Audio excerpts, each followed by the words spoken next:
All right, let's talk a little bit about biochemical control, part one, a little bit of background, and with a focus on conventional fungicides. So, what are we trying to do in this particular section? The idea of using biochemical management is that you simply want to protect the plants from pathogen attack using biochemical agents. And I say biochemical because biological control has now become part of the conversation. That's the first step, protecting against attack. The less effective step next is also to eradicate. Your pathogens are already present. You might see them. You want to stop disease and prevent the infection or symptom development from occurring and or spreading to other plants. This mode of attacking disease is usually the less effective one. You can eradicate things, but it's better to stop them before they get infected. And some common household products would include these type of things here. On a different scale of protectant to eradicant, it might help you to think of them as the Band-Aid as being a full protectant, with the liquid Band-Aid and the antibiotic ointments moving towards eradicant. They protect the wound and they also put a chemical there. That's the type of thing that we want to be doing in plants. Protect the spot where things are going to get infected, and then put a chemical there to kill things that start to show up or sporulate. While the alcohol is pretty much just a pure eradicant in this particular instance. You're just burning the organisms that are showing up on the surface, or the cells, the fungal spores, the spore structures, and the mycelium in that case. And we have different versions of all of these in the plant disease world, and include a variety of different things. When you particularly start going into the biochemical world, you might be thinking of things like copper, such as this badge, which is Omri. Or you could be thinking of pyraclostrobin, which is a single-site fungicide, and I'll talk about what those are, and can even include things like the naturally derived strobilurin, from which pyraclostrobin was optimized to make more efficient and more safe. Includes things like various antimicrobials that are formulated as a fermented soup that produce a natural antibiotic, or even things such as bacteriophage, and even other materials as well, such as extracts that elicit plants to turn on defenses, and or mineral oils, and or phosphorus acid salts, which can directly inhibit our Straminophile, Phytophthora, Pythium type pathogens. And of course, the final area that not many people think of are resistance genes, such as the naturally recurring RVI6 gene in the topaz apple, I use with a smiley face.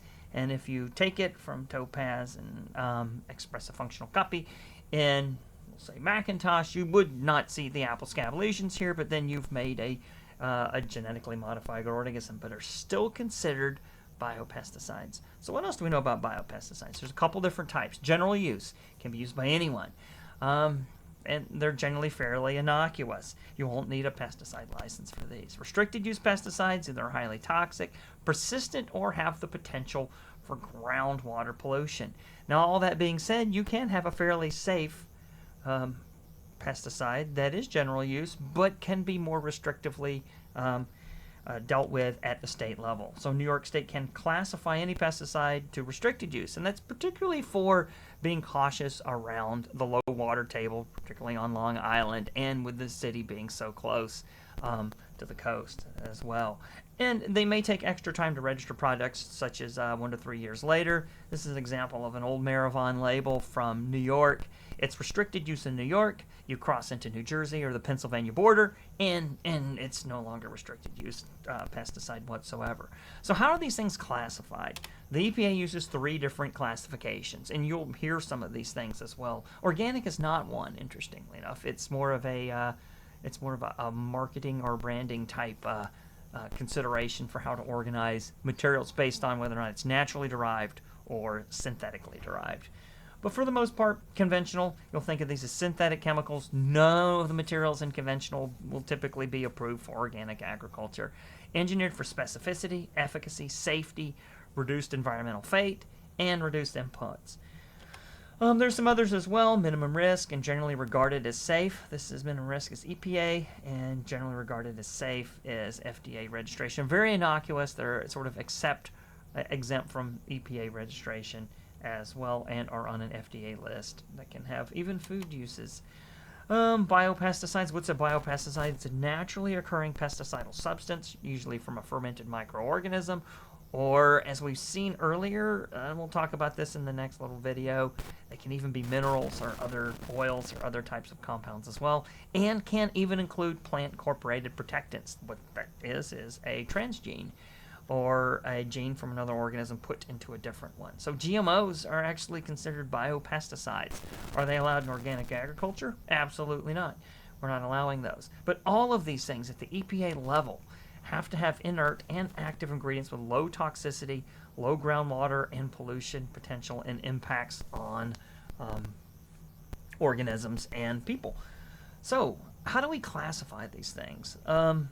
And I use these terms a lot in a lot of the talks that I give at winter fruit schools and stuff. You might hear the word multi-site fungicide. What is this? At this point, we're really classifying fungicides based on mode of action and potential for resistance. We'll take a look at the FRAC website there, which works on this type of material. I'll have to change it away probably from a laser pointer. Let's bring it back to the actual clicky.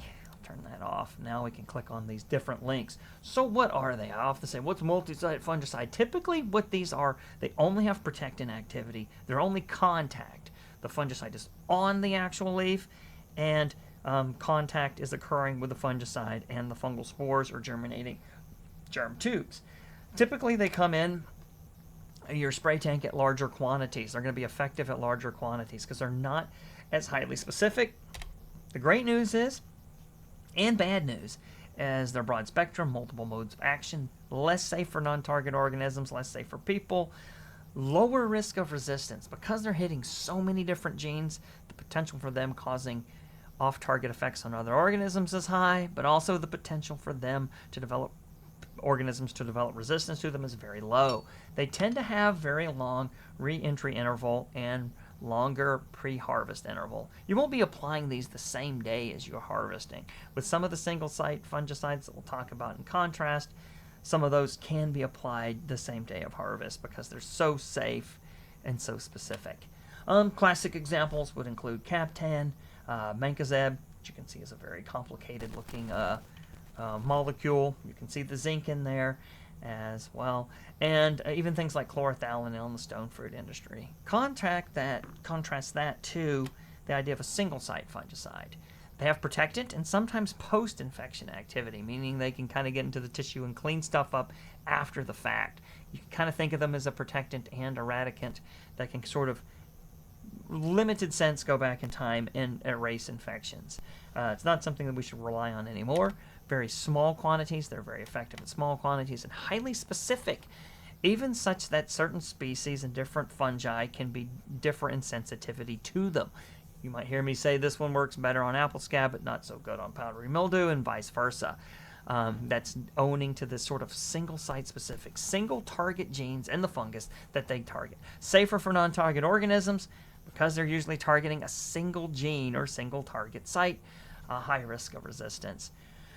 And they have relatively short re-entry intervals, like 4 hours, and short pre-harvest intervals. Some of them you can apply the day of harvest, and include some of these compounds like you might see here, paraclostrobin, difenoconazole, and fluoroperoxide, and can be formulated into materials. And before we go to the FRAC's website, I want to click one last area. What about the biologicals? What are they? Typically, oftentimes, they're multi-site. Put them in green. They're protectant activity. They have contact only. They don't persist as long as the other conventional non-biological multi-sites. Effective at higher quantities. You're going to be putting more of the quartz in with these types of things. But they are broad spectrum and they have multiple modes of action. They tend to have less non-target impacts unless the material itself is very caustic, like oil or peroxides or something, or acid, something that burn. But they don't necessarily have longer environmental fate and greater impacts on the environment beyond the hours of application. Low risk of resistance and short re-entry interval and short pre-harvest interval includes things such as RVI6, except this one won't have multiple modes of action. It only has one. It's only a single gene. It's almost more of a, I should move it over a little bit to the single-site fungicide area. Stuff like stylet oil, various bacillus microorganisms have been fermented, and the the various, even the things like bacteriophage, which only target bacteria, and there are viruses that do that. All of these fall into the biological category. In contrast, in this case, we see this, and now you might think of maybe moving RBI6 as a single-site biological in that particular instance. There is an organism that classifies all the fungicides, and this is the best place to get information about it. We can go take a look at frac.info, start the tour, and say maybe later. Publications are really the real exciting types of things. Let's see if we can go take a I better hit the accept button. Use the cookies, and then one of the great things is the frac code list. There's also a poster that organizes all of these by mode as well. Take a look at the old poster. Take a look and see what we got as it loads up. You can start to see these complex 2-succinate dehydrogenase. Let's see. Host defense induction. These are different ones. Biological with multiple modes of action. You can kind of see how all of these are included.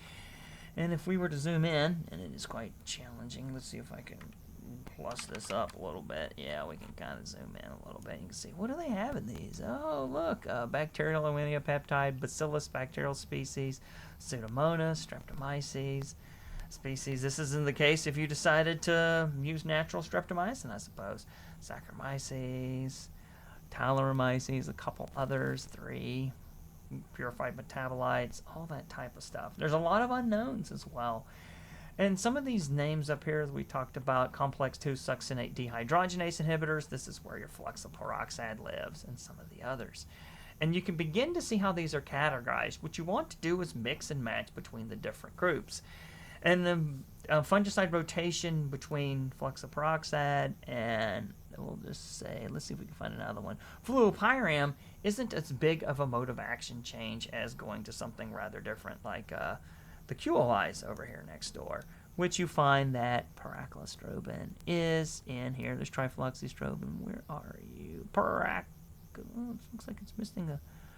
I'm not sure that's actually spelled correctly. I feel like we're missing the pyrac in that. Anyway, neither here nor there, but you can see they start to jump different modes of action. Like, what does all the space in between them mean? Well, that just means that even within these groups, there are different ways in which they work. So even if you were going to rotate one, fluxoperoxide rotated with fluopyram is not a bad mode of action, because you can see they're different chemistries to a certain extent. But what else can we say about conventional fungicides? There's a couple others. We've mentioned this already about contact and protectant.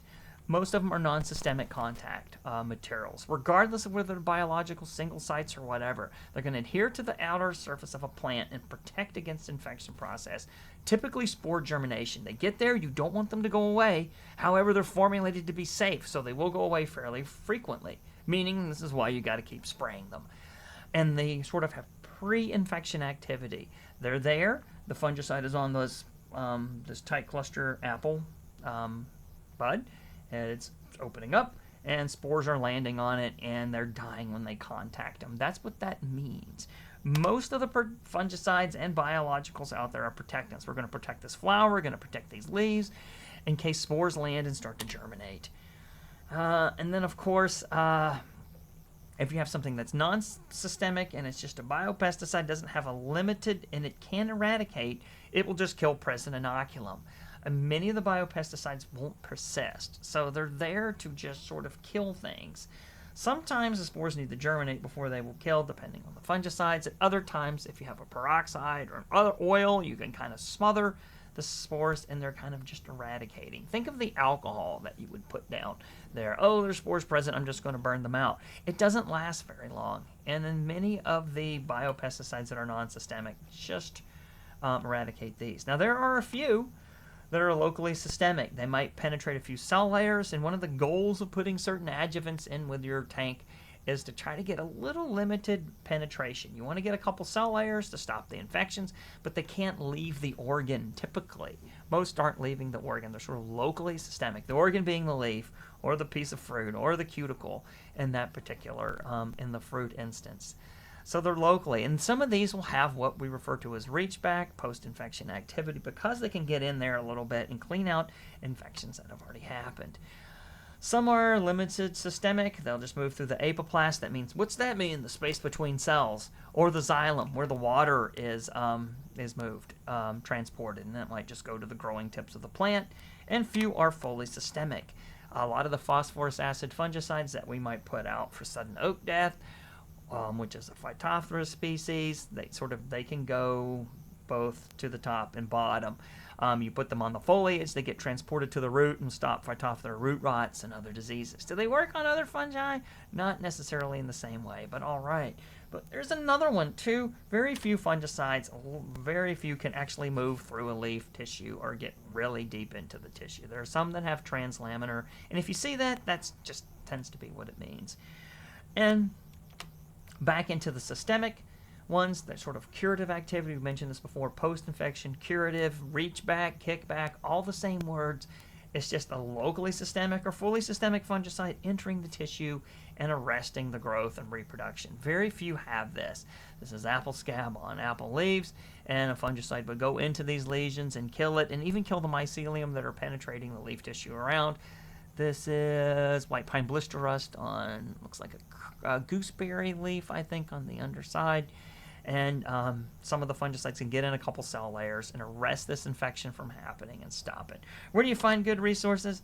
A couple different places. The Cornell Pest Management Guidelines is one of the resources I contribute to. The 2025 book for apples is not out yet. You can still buy the 2024. Has much changed? Not much. You can preview it, but to really get it, you have to pay for it. It used to be free back in the day. And then, of course, these are generally free. There's an organic pest management guidelines. These are released through the New York State IPM office. You can download these. The Apple one is here. You can just click on it, and I see the Apple list is there. And you can take a look, and you can download the PDF straight to your desktop when it loads. You can see this is kind of a slow-loading thing. 1.3 things, it's not been that updated in a while. And you're like, okay. Yeah, so you can download it. It's still, the basic information is useful. Even the organic stuff, even if it's old, it's going to give you good management practices. They're not so old to the point where they're going to lead you astray. They're just not going to have the newest materials in them, biologicals and single-site fungicides. The old protectant stuff will be then all of these old guys. So you can download this and open it. Well, that's it for conventional. We'll do biologicals next time.